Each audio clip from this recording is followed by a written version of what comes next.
Und deshalb muss man leider sagen, wird dieser Anschlag nicht der letzte gewesen sein, weil es hat sich ja nichts geändert. Wir machen ja genauso weiter. Die Grenzen sind offen, wir kontrollieren nicht, wir lassen jeden hinein. Es gibt keine Abweisung, es gibt keine Zurückführungen, auch Ausweisungen von Gewalttätern. Es läuft alles genauso weiter. Und das ist eigentlich das Schockierende, dass jeder eigentlich in Deutschland damit rechnen muss, jeden Tag selbst Opfer von solchen Anschlägen zu werden. Und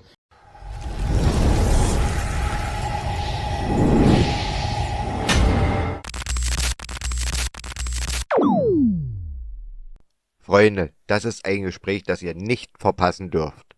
AfD-Chef Tino Kruppalla und Gerhard Grosch nehmen kein Blatt vor den Mund. Es geht um Deutschlands Absturz, eine Migrationspolitik, die außer Kontrolle geraten ist, und die CDU, die vor der Wahl rechts blinkt und danach mit den Grünen links abbiegt.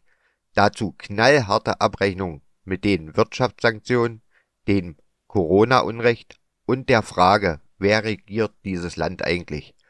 Und wessen Interessen werden wirklich vertreten?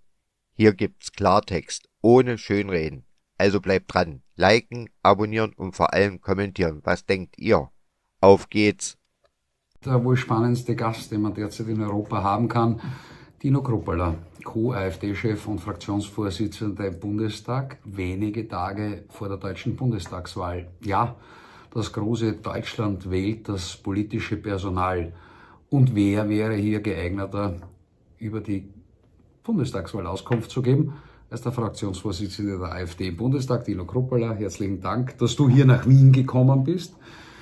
Bei Fellner Live bereits gewesen, auf OE24, nun für meine Kanäle hier. Spannende Zeiten. Österreich ist das kleine Nachbarbundesland Deutschlands.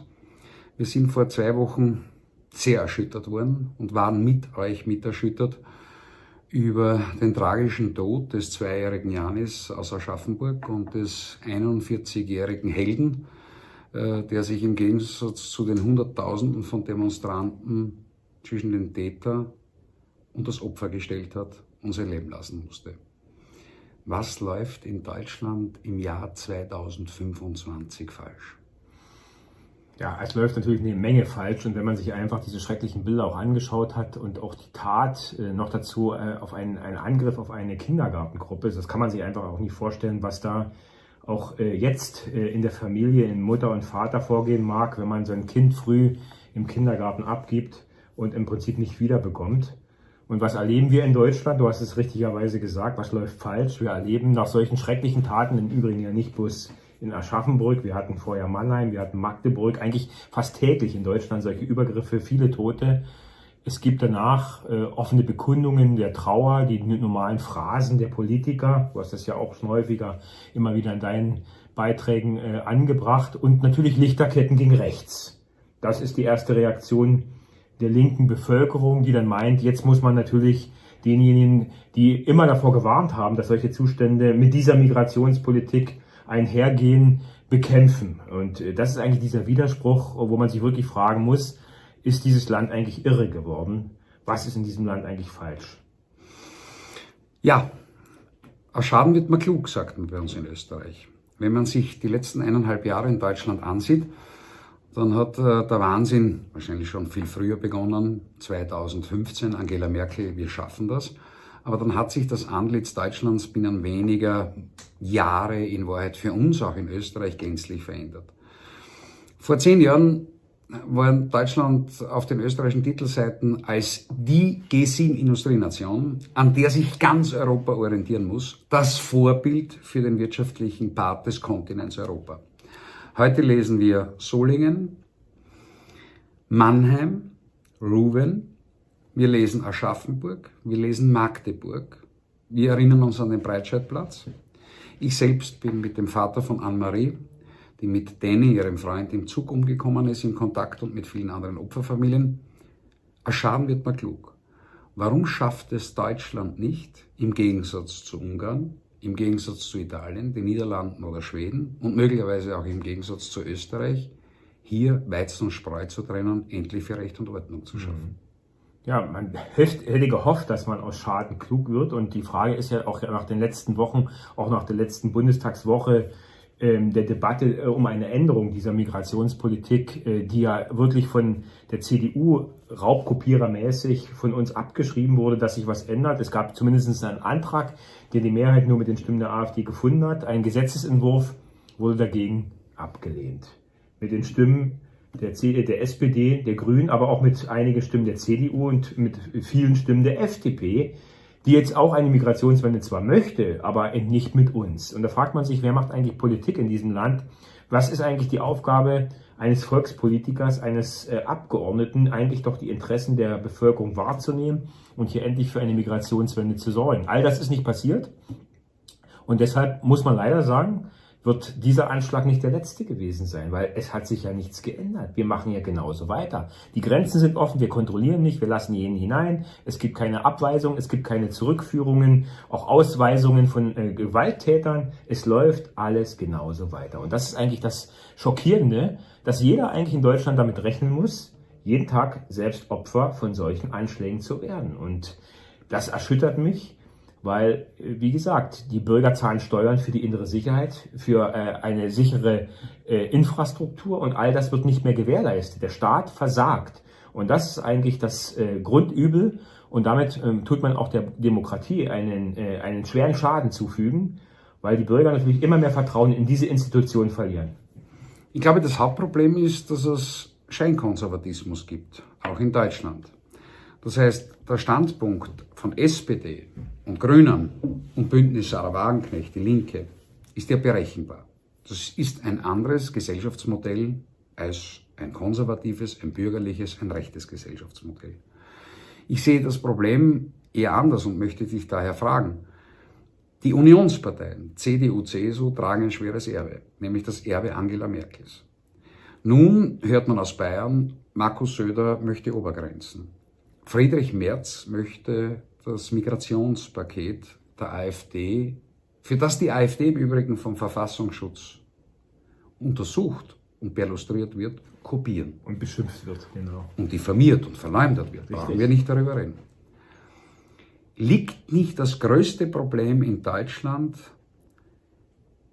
in der sogenannten Heuchelei einer Union, die vor der Wahl rechts blinkt und nach der Wahl mit Rot und Grün wieder links abbiegt? Und wer ist die wahre konservative Partei in Deutschland? Ja, vor allen Dingen geht es ja auch um den gesunden Menschenverstand. Das sind ja jetzt Grundforderungen nach innerer Sicherheit, nach Recht und Ordnung. Ich möchte die jetzt nicht bloß konservativ bezeichnen. Eigentlich jede Partei sollte das eigentlich als Grundsatz nehmen. Das ist das Grundgesetz, dafür stehen wir sind Grundgesetzpartei. Und wenn man das natürlich in diese Schachtelung nimmt, dann steht die AfD nur für diese Position mittlerweile ein. Und du hast es vollkommen richtig gesagt, die CDU blinkt immer vor Wahlen in diese Richtung, in die Richtung der Position der AfD, um nachher genau das Gegenteil zu machen. Ich denke, hier gibt es aber auch einen großen Widerspruch der Politiker, auch der Parteien selbst. Diese Nichtachtung der Selbstachtung, auch das Nicht-Lieben-Wollen der eigenen Person und auch nicht das Volk zu lieben, das Land zu lieben. Man möchte hier wirklich Schaden zufügen dem eigenen Land. Teilweise den Grünen muss man ja wirklich wirklich unterstellen. Und nicht bloß unterstellen, man sieht es ja, nicht bloß in der Wirtschaftspolitik, in der Kriegspolitik, natürlich auch in dieser inneren Sicherheit.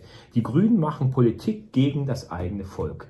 Und das seit Jahren. Angefangen, du hast es vollkommen richtig gesagt, mit der ersten grünen Kanzlerin, das war Angela Merkel, die diese Migrationspolitik ja erst ins Laufen gebracht hat, von der sich die CDU bis heute nicht distanziert hat. Immer ein bisschen zögerlich, ein bisschen vorsichtig, jetzt vor der Wahl, weil natürlich Friedrich Merz Stimmen der AfD zurückholen will. Und das wird immer ein Stück weit vielleicht noch gelingen. Es ist auch in den letzten Jahren, auch letztes Jahr bei den ostdeutschen Landtagswahlen, vielleicht noch gelungen. Am Ende macht die CDU aber bildet Regierungen mit den Wahlverlierern gegen das Volk. Und das wird auf Dauer nicht funktionieren. Diese Geduld müssen wir ein Stück weit haben. Mut zur Gelassenheit sage ich dazu immer. Das ist schwierig, es ist hart, weil wir natürlich auch bis dato, ja, man muss es wirklich so sagen, noch Blut zollen lassen, bis sich da wirklich was ändert. Man spricht davon, dass beispielsweise in Bayern 95% der Abzuschiebenden nicht abgeschoben worden sind. Also 95% jener, die in Bayern im Law and Order Stammland der Union, in dem Fall der CSU, einen negativen Asylbescheid bekommen haben, sind nicht abgeschoben worden. Und jetzt kommen wir zum Einstieg der ersten Frage. Janis, das 2-jährige Kind, würde noch leben, wenn bayerische Behörden nach der 3. Straftat des vermeintlichen Mörders diesen auch abgeschoben hätten. Du bist Mitglied des Deutschen Bundestages. Gibt es bei den Fraktionskollegen von Union, SPD und Grünen kein Gewissen mehr, um den Kausalzusammenhang zwischen Mord und Totschlag am unschuldigen Bürger und ihrer eigenen Politik zu erkennen? Jetzt kommen ja dann immer diese Phrasen, das hätte ja auch ein Deutscher sein können, der Mörder. Ja, also es ist jetzt kein ein Phänomen in irgendeiner Weise. Man kommt immer mit Phrasen, die Grünen haben sich damit ja auch toll getan, dass sie in Aschaffenburg sich doch noch feixend lachend mit Selfies präsentiert haben an einer Gedenkfeier in Aschaffenburg. Also man muss sich wirklich auch diese Taktlosigkeit vorstellen von Politikern im Deutschen Bundestag, dieser Personen, die wirklich die überhaupt kein Mitgefühl im wirklichen Sinne haben und auch nicht den Willen, hier Politik zu ändern. Man kommt zur Tagesordnung über und du hast es richtigerweise gesagt. Ich meine, wir haben auch einen bayerischen Innenminister, Herr Hermann, der dafür verantwortlich ist. Wer trägt eigentlich bei solchen Versagen die Verantwortung? Wer übernimmt überhaupt Verantwortung? Und kommt mal vielleicht einer auf die Idee, auch die politische Verantwortung zu übernehmen, zurückzutreten? Und das betrifft nicht nur Herrn Hermann als Innenminister in Bayern, das betrifft den Innenminister in Sachsen-Anhalt, in Magdeburg oder auch die Innenministerin Faeser, die hauptsächlich damit beschäftigt ist, die Opposition zu bespitzeln und mit dem Verfassungsschutz politisch kalt zu machen. Das ist ja die Aufgabe der Innenministerin, aber nicht dafür zu sorgen, dass die innere Sicherheit gewährleistet wird, dass Gefährder dingfest gemacht werden und abgeschoben gehören. Dieses Politikversagen schadet am Ende der gesamten Politik und natürlich auch dem Ansehen der Bundesrepublik Deutschland. Weil jeder fragt natürlich auch im Ausland, auch in Österreich, was ist eigentlich bei euch los? Wie lange und wie viel wollt ihr euch eigentlich noch bieten lassen? Du sprichst von politischer Verantwortung. Wenn wir auf Deutschland blicken aus Österreich, dann war es die große G7-Industrienation. D-Mark und Schilling waren in Wahrheit aneinander geschweißt. Heute leiden wir mehr oder weniger unter dem Euro und einer massiven Inflation und in Deutschland im 3. Jahr einer Rezession, sprich einer Deindustrialisierung. 30.000 Betriebspleiten im Jahr prognostiziert. In der Wirtschaftsnation, in der G7-Industrienation, die einst an der Spitze der G7-Industrienationen stand und heute auf Platz 20 der G20-Industrienationen rangiert. Das binnen weniger Jahre. Eingeleitet der Niedergang nicht zuletzt auch durch Sanktionen, also einen Teil dieses Wirtschaftskrieges, den wir als Reaktion auf den Angriffskrieg Russlands gegenüber der Ukraine in Europa eingeleitet haben. Selbst wohlmeinende Journalisten des öffentlich-rechtlichen Rundfunks haben vor wenigen Tagen einbekannt beim Beschluss des 16. Sanktionspakets, sie haben uns nicht genutzt, vielmehr, sie haben uns geschadet. Was ist das Rezept der AfD auch im Hinblick auf die Beendigung des Krieges einerseits und dieses für uns in Europa zerstörerischen Wirtschaftskriegs andererseits? Ja, man muss natürlich sagen, auch einhergehend mit den ganzen Dingen, die in Deutschland passieren und auch wie unsere Außenministerin im Ausland ja die letzten Jahre aufgetreten ist, wir sind, und das kann man wirklich sagen, wir sind Weltmeister, sind wir noch.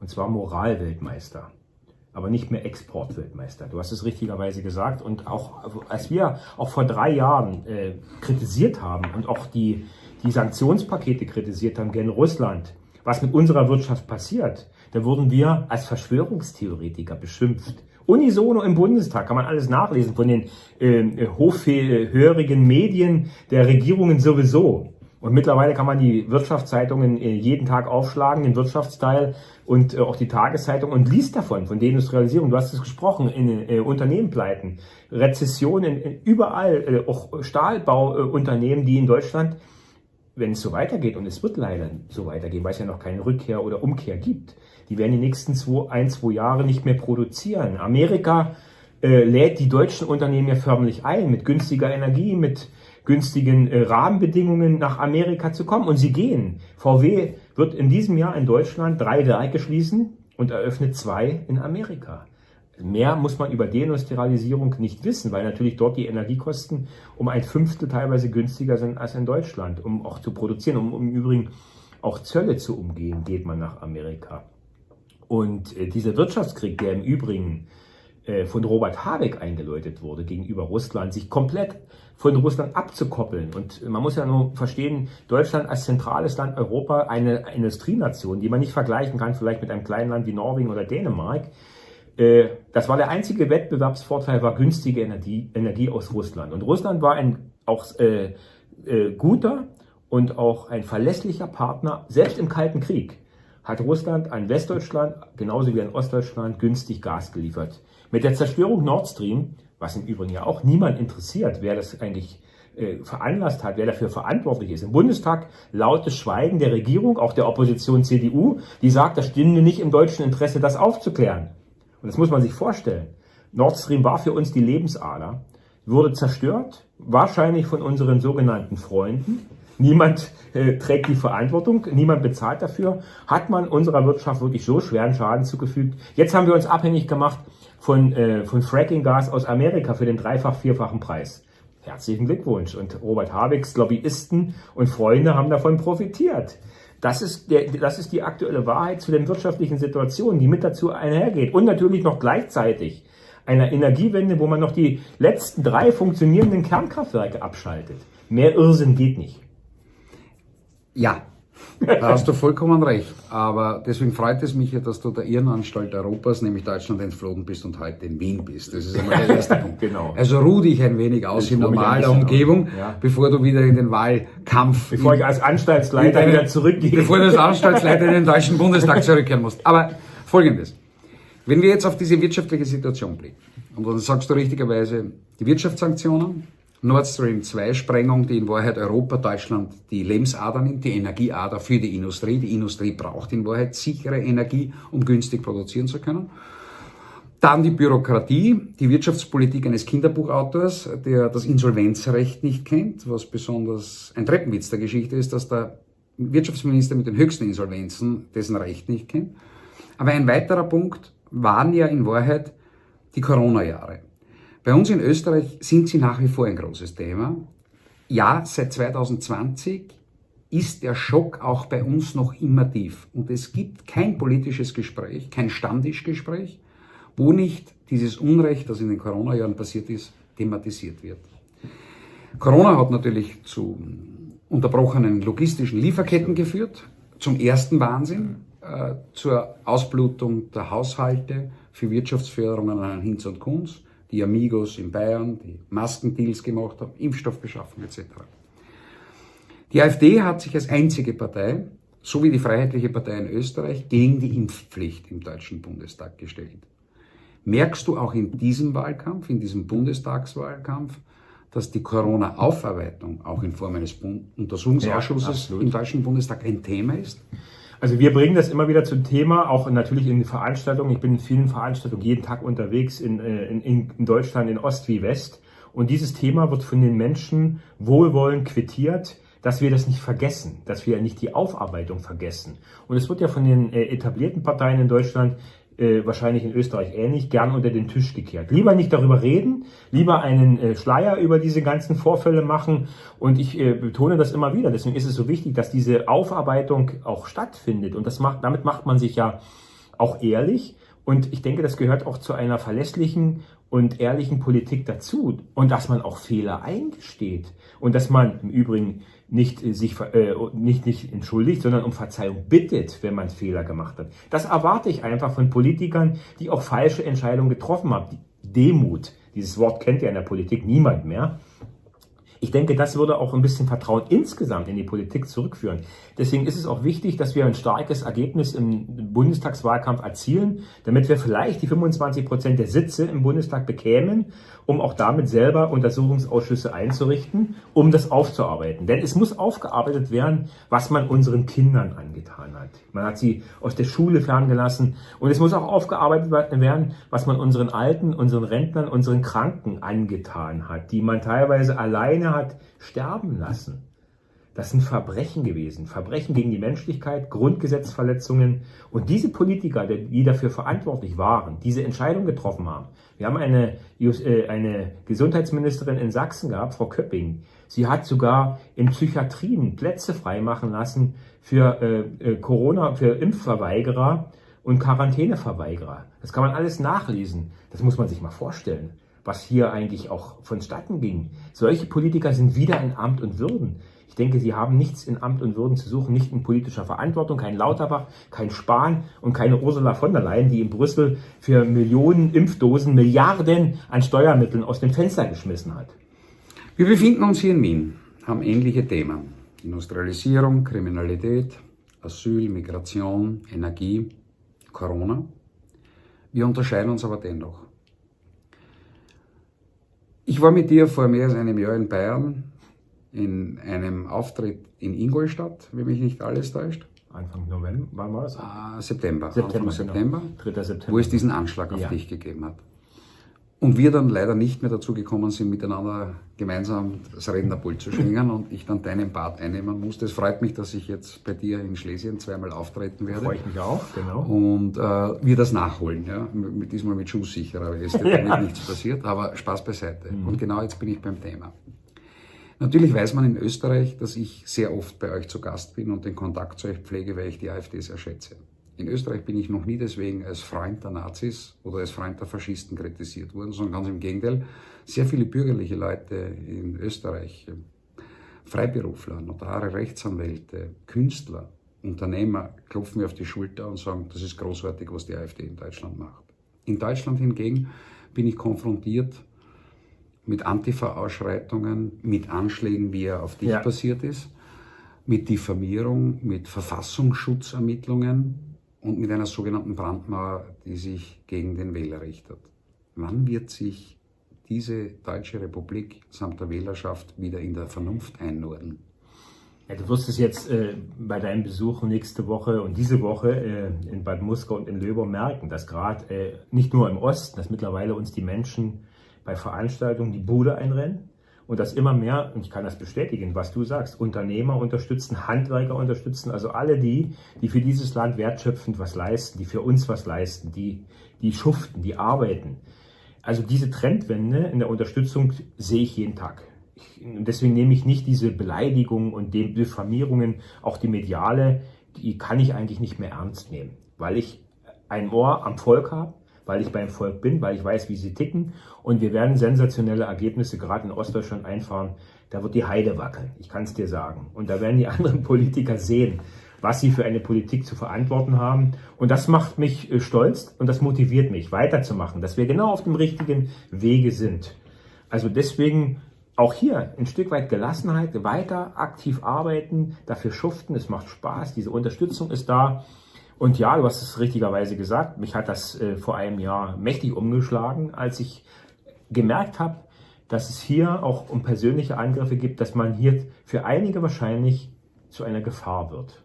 Und da macht man sich natürlich schon Gedanken, weil man vielleicht zu gut ist, um in diesem Land was zu ändern, weil das einigen Herrschaften nicht passen mag. Und du hast es ja miterlebt, auch die juristische Aufarbeitung, die war ja mehr als skandalös. Auch die Medien, wie sie sich verhalten haben, wie ich beschimpft wurde vom Innenminister, wurde ich als hinterfotzig bezeichnet. Das muss man sich mal vorstellen. Als ich auf der Intensivstation lag. Unfassbar, unfassbar. Stell dir vor, ein AfD-Politiker hätte das gesagt, was da los wäre.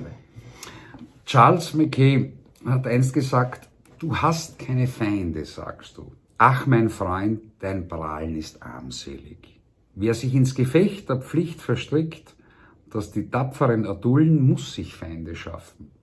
Wenn du keine hast, ist die Arbeit, die du geleistet hast, gering. Du hast keinen Verräter entlarvt, hast niemanden für einen Meineid bestraft, du verhalfst keinem zu seinem Recht, du warst ein Feigling im Gefecht. In diesem Sinne wünsche ich dir, mein lieber Dino, noch viele Feinde im politischen Wettbewerb. Auch ich habe sie und sie stören mich nicht. Ich wünsche dir eine dicke Haut. Auch ich habe sie, das seit den 90er Jahren.